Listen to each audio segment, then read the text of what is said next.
As a family, we first learned about sponsorship through WACC when we did the Step into Africa experience. I had young children.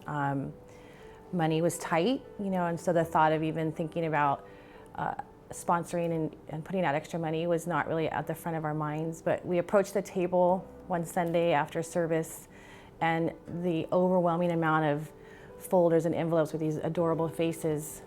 So we chose a little girl. Her name is Abia, and she was the same age as my youngest daughter, and so we've gotten to see them kind of grow up together.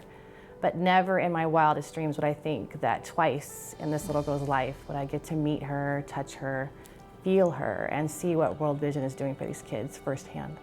And Kirk and I first sponsored a child when we got married. I grew up hearing about child sponsorship through my dad, who worked at World Vision, so our family always sponsored many children. So when Kirk and I got married, it was important to us to want to sponsor. We have an 8-year-old and a 13-year-old, so it's very special. It was tough to see how she lived. The exciting part was going back the next year, and I was with my oldest daughter, and she came with an entire village of people to walk up to the building that we were at, and she literally ran to us and hugged us, and that was just so great to see. Going to Malawi with my mom was such a blessing. It was so cool in person to be able to see our family tree growing, and not only on a piece of paper, but in person.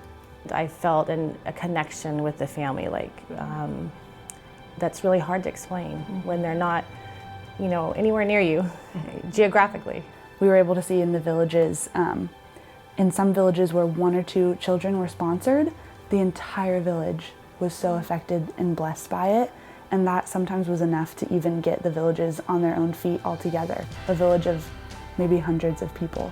Seeing how intimate of a relationship it was over there between World Vision and the kids made it really special to me, because I thought, that's so cool that we can help, but the work that's going on over there is so much bigger than just the $35 a month that you write the check and send, or however quick and easy it is.